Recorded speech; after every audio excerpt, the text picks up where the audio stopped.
ಈಗ ಅಂತಿಮವಾಗಿ ಸರ್ಕಾರ ಇನ್ನು 1.5 ವರ್ಷ 2 ವರ್ಷ ಇರುತ್ತೆ ಸರ್. ಈ ಸರ್ಕಾರ ಜಾರಿ ಮಾಡಕ್ಕಾಗತ್ತೆ ಎಲ್ಲವನ್ನೂ ಕೂಡ ಅಂತ ಸರ್. ಅಲ್ಲ, ನಾವು ಅವರು ಮೊದಲು ನಮ್ಮ ಮೇಲೆ ಏನು ಹೇಳಿದ್ರು ಅಂದರೆ, ಇವ್ರ ಹತ್ರ ದುಡ್ಡಿಲ್ಲ, ಸುಳ್ಳು ಹೇಳ್ತಾ ಇದ್ದಾರೆ, ಇವರು ದುಡ್ಡು ಕೊಡಲ್ಲ, ಸುಮ್ಮನೆ ಅಕ್ವೈರ್ ಮಾಡಿಬಿಟ್ಬಿಡ್ತಾರೆ, ರೈತರನ್ನ ಅತಂತ್ರ ಮಾಡ್ತಾರೆ ಅಂದರು. ನಾವು ದುಡ್ಡಿನ ಮೂಲನೂ ಹೇಳಿದ್ದೀವಿ ಅವ್ರಿಗೆ, ದುಡ್ಡು ಎಲ್ಲಿದೆ ಅಂತೇಳಿ. ಇನ್ನು ಕೆಲವ್ರು ಏನು ಹೇಳಿದ್ರು ಅಂತಂದರೆ, ನಮ್ಮನ್ನೆಲ್ಲ ಒಕ್ಲೆಬ್ರಿಸ್ತಾರೆ, ಊರನ್ನೇ ಒಕ್ಲೆಬ್ರಿಸ್ಬಿಡ್ತಾರೆ, ನಮ್ಮ ಊರನ್ನ ಎಲ್ಲ ಖಾಲಿ ಮಾಡಿಸ್ತಾರೆ ಅಂದರು. ನಾವು ಅದನ್ನು ಕೂಡ ಹೇಳ್ದೆ, ಊರನ್ನ ಯಾರನ್ನೂ ಕೂಡ ನಾವು ಒಕ್ಲೆಬ್ಸಲ್ಲ.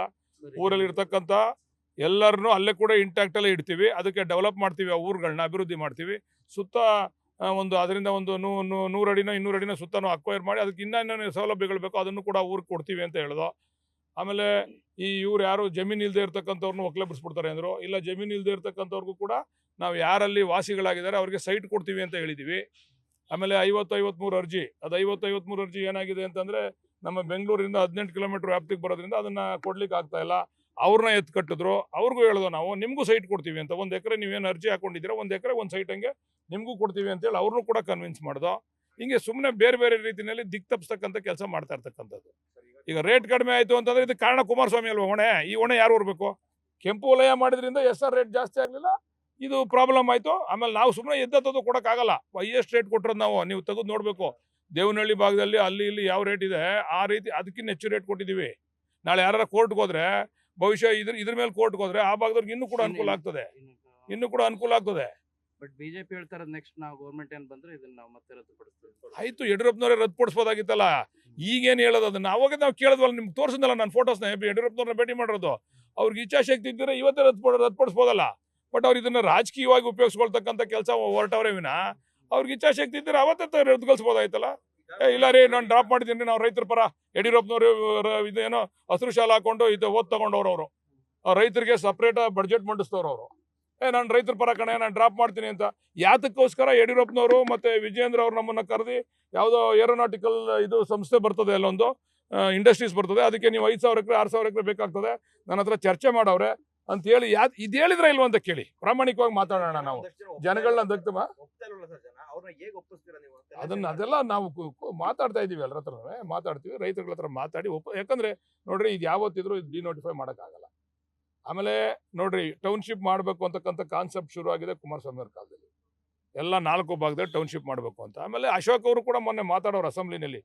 DK ಶಿವಕುಮಾರ್ ಅವರು ಉತ್ತರ ಕೊಡ್ತಕ್ಕಂಥ ಸಂದರ್ಭದಲ್ಲಿ ಬೆಂಗಳೂರು ಅಭಿವೃದ್ಧಿ ವಿಚಾರದಲ್ಲಿ, ಇನ್ನು ಮುಂದೆ ಯಾವ ಬೆಂಗಳೂರನ್ನು ಕೂಡ ನೀವು ಅಭಿವೃದ್ಧಿ ಜಾಸ್ತಿ ಆಗಲ್ಲ, ಏನೋ ಎಕ್ಸ್ಪ್ಯಾಂಡ್ ಮಾಡಕ್ಕೆ ಹೋಗಬೇಡಿ, ನೀವು ಟೌನ್ಶಿಪ್ಗಳನ್ನು ಮಾಡಬೇಕು. ಹೆಂಗೆ ಮಾಡಿದ್ರು ಟೌನ್ಶಿಪ್ನ? ರೈತರ ಜಾಗ ತಗೊಳ್ಳೋದು ಟೌನ್ಶಿಪ್ ಮಾಡೋಕ್ಕಾಯ್ತದ? ನೀವು ಎಲ್ಲಿ ಟೌನ್ಶಿಪ್ ಮಾಡಿದ್ರು ರೈತರ ಜಾಗನೇ ತಗೋಬೇಕು, ಸರ್ಕಾರಿ ಜಾಗ ಯಾವುದು ಇಲ್ವಲ್ಲ ಟೌನ್ಶಿಪ್ ಮಾಡೋಕ್ಕೆ. ಅದನ್ನ ಗೊತ್ತಿಲ್ಲ ಸರ್, ನನಗೆ ಅದೆಲ್ಲ ಐಡಿಯಾ ಇಲ್ಲ. ಅವೆಲ್ಲ ಇಲ್ಲ, ಯಾರ್ಯಾರೋ ಅವ್ರವ್ರ ಹಿತಾಸಕ್ತಿ ಅನ್ಸ್ಕೊತಾರೆ, ಅದಕ್ಕೂ ನಮಗೂ ಸಂಬಂಧ ಇಲ್ಲ, ಅದಕ್ಕೂ ಸರ್ಕಾರಕ್ಕೂ ಸಂಬಂಧ ಇಲ್ಲ. DK ಶಿವಕುಮಾರ್ ಅವ್ರ ಹಿಂದಿನ ಕೈಯಲ್ಲಿ ಬಿಟ್ಟಿಲ್ಲ ಅಂತ ಬಿಡಿ ಪಾಪ. ಏನಾಗಿದೆ ಹೇಳ್ತೀನಿ ಕೇಳ್ರಿ.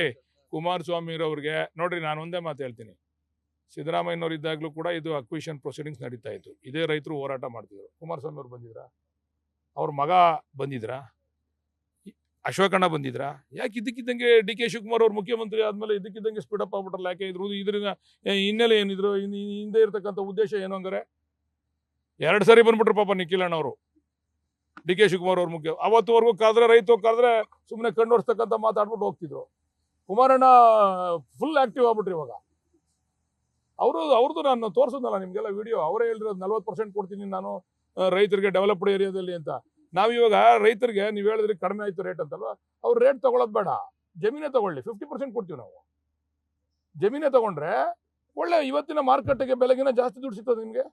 ಜಮೀನೇ ತಗೊಳ್ಳಿ ನೀವು, ನಾವು ದುಡ್ಡು ತಗೊಳ್ಳಿ ಅಂತ ನಿಮ್ಗೆ ಯಾರಿಗೂ ಒತ್ತಡ ಮಾಡ್ತಾ ಇಲ್ಲ ನಾವು ದುಡ್ಡನ್ನ ನಾವು ಗಲಾಟೆ ಮಾಡಿ ನಾವೇ ಹೋರಾಟ ಮಾಡಿ ಜಾಸ್ತಿ ಯಾಕೆ ಮಾಡಿಸ್ತು ಅಂದರೆ, ಸಣ್ಣ ಪುಟ್ಟ ರೈತರಿಗೆ ಅನುಕೂಲ ಆಗಲಿ ಅಂತ. 1/2 ಎಕರೆ 10 ಕುಂಟೆ ಇಂಥ ರೈತರುಗಳು ಇದು ತಗೊಳಕ್ಕಾಗಲ್ಲ, ಶೇರಿಂಗ್ ಹೋಗೋಕ್ಕಾಗಲ್ಲ. ಬಹುಶಃ ನನಗೆ ಗೊತ್ತಿರೋಂಗೆ ಅಲ್ಲಿ 80% ಜನ ಶೇರಿಂಗ್ ಹೋಗಕ್ಕೆ ರೆಡಿ ಆಗ್ಬಿಟ್ಟವ್ರೆ. ನಮಗೆ ಶೇರಿಂಗೇ ಕೊಡಿ ಅನ್ನೋ ಮಟ್ಟದಲ್ಲಿ ಎಲ್ರಿಗೂ ಕೂಡ ನಮಗೆ ಪತ್ರ ಕೊಡ್ತಾ ಇರೋದು ಅವರೆಲ್ಲ, ಶೇರಿಂಗ್ ಕೊಡಿ ಅಂತೇಳಿ. ಬಟ್ ನಾನು ಇದನ್ನು ನೇರವಾಗಿ ಹೇಳ್ತೀನಿ, ಇದು ರಾಜಕೀಯವಾಗಿ DK ಶಿವಕುಮಾರ್ ಅವ್ರನ್ನ ಎಣಿಬೇಕು ಅಂತಕ್ಕಂಥ ಉದ್ದೇಶ ವಿನ ಯಾರು ರೈತರ ಪರವಾಗಿ ಇವ್ರು ಯಾರು ಕೂಡ ಮಾತಾಡ್ತಕ್ಕಂಥ ಇದು ಇವರೇ ಮಾಡಿರ್ತಕ್ಕಂಥ ಕಮಿಟ್ಮೆಂಟ್ಗಳು ಇರಲಿ. ಅದು ಅವ್ರ ಹೋರಾಟ ಅದು ಇದ್ದಿದೆ. ನಮ್ಮ ಕೆಲಸ ನಾವು ಮಾಡ್ತೀವಿ ಸಾರ್ವಜನಿಕವಾಗಿ. ನಾಳೆ ಚುನಾವಣೆ ಬಂದಾಗ ತೀರ್ಮಾನ ಆಗ್ತದಲ್ವಾ? ತೀರ್ಮಾನ ಓಟ್ ಹಾಕ್ತಾರಲ್ಲ ಜನ, ಯಾರಿಗೆ ಹಾಕ್ಬೋದು? ನೀವೇ ಕೇಳ್ಬೇಕಲ್ವಾ, ಯಾಕೆ ಅವತ್ತು ಇಲ್ಲದೆ ಇರೋ ಹೋರಾಟ ಇವತ್ತು ಯಾಕೆ ಅಂತ ಅಶೋಕಣ್ಣನ್ ಕೇಳ್ಬೇಕು. ನೀವು ಹೇಳ್ದಂಗೆ ಉತ್ತರ ಕರ್ನಾಟಕದ ಅಭಿವೃದ್ಧಿ ಬಗ್ಗೆ ಮಾತಾಡ್ಬೇಕು. ಅದಾದ್ಮೇಲೆ 2 ಸೆಷನ್ ಆಯ್ತಲ್ಲ, ಅವತ್ತು ಅವ್ರಿಗೆ ನಾನು ಎಣಿಬೇಕಿದ್ರಲ್ಲಿ ರೈತರಿಗೆ ಸಹಾಯ ಮಾಡ್ಬೇಕು ಅಂತಿದ್ರೆ ಅದಾದ್ಮೇಲೆ 2 ಸೆಷನ್ ಅಲ್ಲಿ ಮಾತಾಡ್ಬೋದಾಗಿತ್ತಲ್ಲ ಅವರು, ಅಶೋಕಣ್ಣ ಅವರು. ಮೇಜರ್ ನಮ್ಮ ಕಮ್ಯುನಿಟಿಯವರು ಎಲ್ರಿಗೂ ಹೊಟ್ಟೆಲ್ಲಿ ತೊಳಸ್ತಾ ಇದೆ. ನಮ್ಮ ಕಮ್ಯುನಿಟಿಯವರು ಅವರಲ್ಲ ಲೀಡರ್ಗಳು.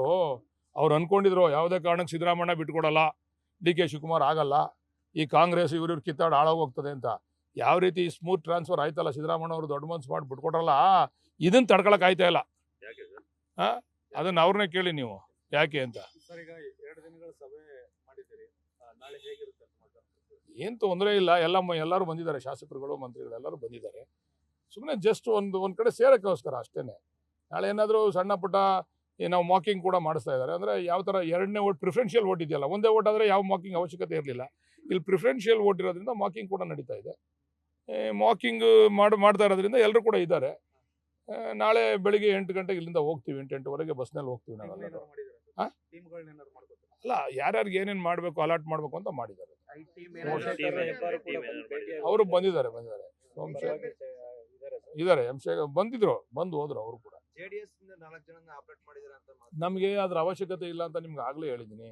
ನಮ್ಗೆ ಇರ್ತಕ್ಕಂಥ ವೋಟ್ನ ಹಾಕೊಂಡ್ರೆ ನಾವು ಸಕ್ಸಸ್ ಆಗ್ತೀವಿ. ನಮ್ಗೆ 2ನೇ ಪ್ರಿಫರೆನ್ಷಿಯಲ್ ವೋಟ್ ಇರೋದ್ರಿಂದ ನಮಗೆ 3 ವೋಟ್ ಬರ್ತದೆ. 2ನೇ ಪ್ರಿಫರೆನ್ಷಿಯಲ್ ವೋಟಲ್ಲಿ ನಮ್ಗೆ ಕಡಿಮೆ ಇರೋದು 2 ವೋಟು ಶಾರ್ಟೇಜ್ ಇರೋದು. ನಾವು ಕರೆಕ್ಟಾಗಿ ಮಾಡ್ಕೊಂಡ್ರೆ 3 ವೋಟ್ ಕೂಡ ನಮ್ಗೆ ಆಗ್ತದೆ, ನಾವು ಗೆಲ್ತೀವಿ. ಅದಕ್ಕೆ ಮಾಕಿಂಗ್ ಮಾಡಿಸ್ತಾ ಇರೋದು ಆ ದೃಷ್ಟಿಯಿಂದ ಅಷ್ಟೇ. ಇಲ್ಲ ಹಂಗೆ ಇದೇನು ನ್ಯೂಮರಿಕಲ್ ನಂಬರ್ಸ್ಗಳಲ್ಲಿ ಒಂಚೂರು ಯಾವ ಥರ ಮಾಡಬೇಕು ಅಂತಕ್ಕಂಥದ್ದು ಅಷ್ಟೇ. 1 2 ಈಗ 1 ಅಂದರೆ ನೇರವಾಗಿ 1 ಎಳೆದ್ಬಿಟ್ಟು ಹೊಂಟೋಯ್ತಾರೆ. 2 ಬರಿಬೇಕಾದ್ರೆ ಕೆಲವರು 2ನ ವಿಶೇಷವಾಗಿ ಬರೀತಾರಲ್ಲ, ಹಂಗೆ ಅದು. ಬಟ್ ಅಲ್ಲಿ ಯಾವ ರೀತಿ ಬರಿಬೇಕು ಅನ್ನೋದು ಇರ್ತದಲ್ಲ, ಆ ರೀತಿ ಬರೀರಿ ಅಂತ ಹೇಳ್ತಾ ಇರೋದು ಅಷ್ಟೇ, ಏನಿಲ್ಲ. ಹೌದು, ಖಂಡಿತ. ಥ್ಯಾಂಕ್ ಯು ಗುರುಳೆ, thank you very much. News first, ನಿರ್ಭೀತಿಯಿಂದ ನಿಮ್ಮ ಪರವಾಗಿ.